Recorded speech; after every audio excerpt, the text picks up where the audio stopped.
Hey everyone, I'm Michael, and this is another episode in my series, A Plant a Week. In this series, I talk about various houseplants. I highlight one for the whole video, talking about how to properly care for it, how to water it, how to propagate it, everything that you need to know to keep your plant healthy and happy.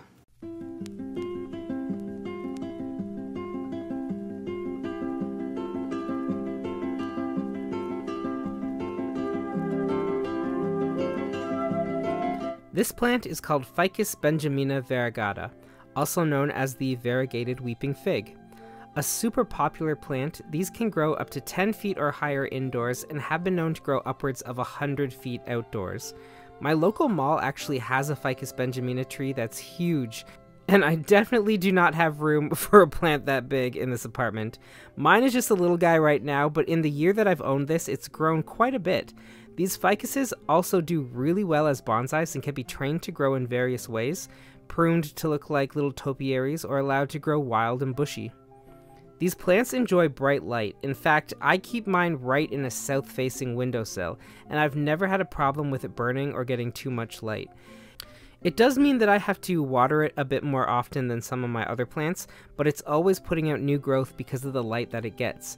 I've heard that they also tolerate lower light areas, and most sources say they prefer a bright, indirect area. Maybe I've just conditioned mine to grow in full sun. As with most tropical plants, Ficus Benjamina doesn't like to sit in water, so it's best to make sure the soil dries up between waterings. I water mine about once a week.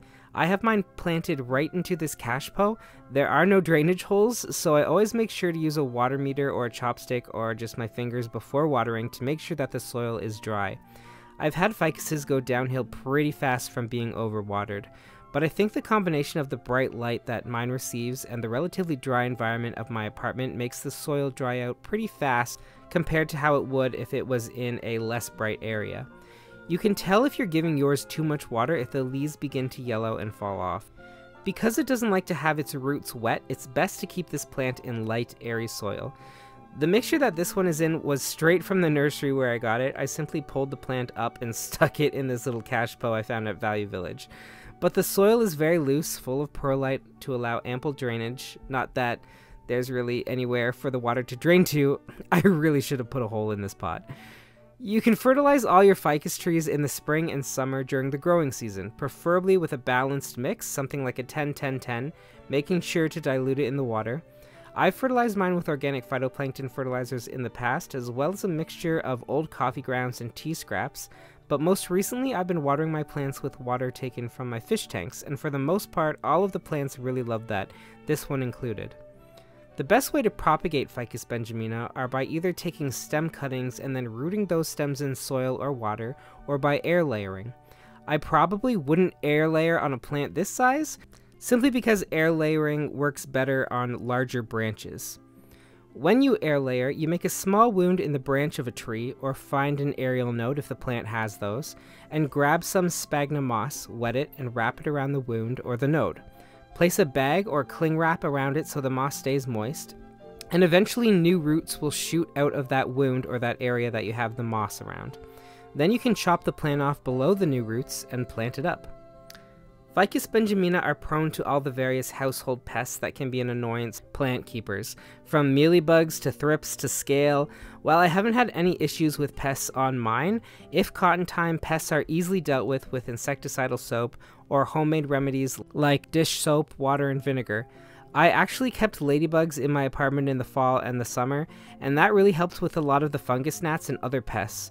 It always freaked me out when they landed on me while I slept though, but better than spiders. The sap in these plants is highly toxic, meaning don't eat the sap. It's not maple syrup, it's ficus sap, and it doesn't go down as smoothly. If you have inquisitive pets, or children, I guess, it's probably best not to keep one of these. Or just, teach your kids not to eat plants. With ample opportunity for gigantic growth, bonsai shaping, or keeping small and bushy, the Ficus Benjamina is a versatile plant that I think makes a great plant for beginners and those looking for a long haul grow, something that can get really big. It's simple, it's not very demanding, and if given the right amount of light, an incredibly fast grower. Thanks again for watching. Remember to like and subscribe for similar content. On Mondays, I post videos about houseplants.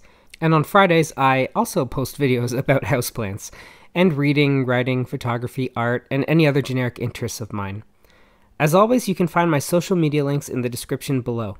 Also, you can find links to H&H Games, the board game company I've helped create, and our debut board game, Season of Heroes. You can also find the Amazon links to my fantasy series, A Chronicle of Crowns. Thanks for watching, bye!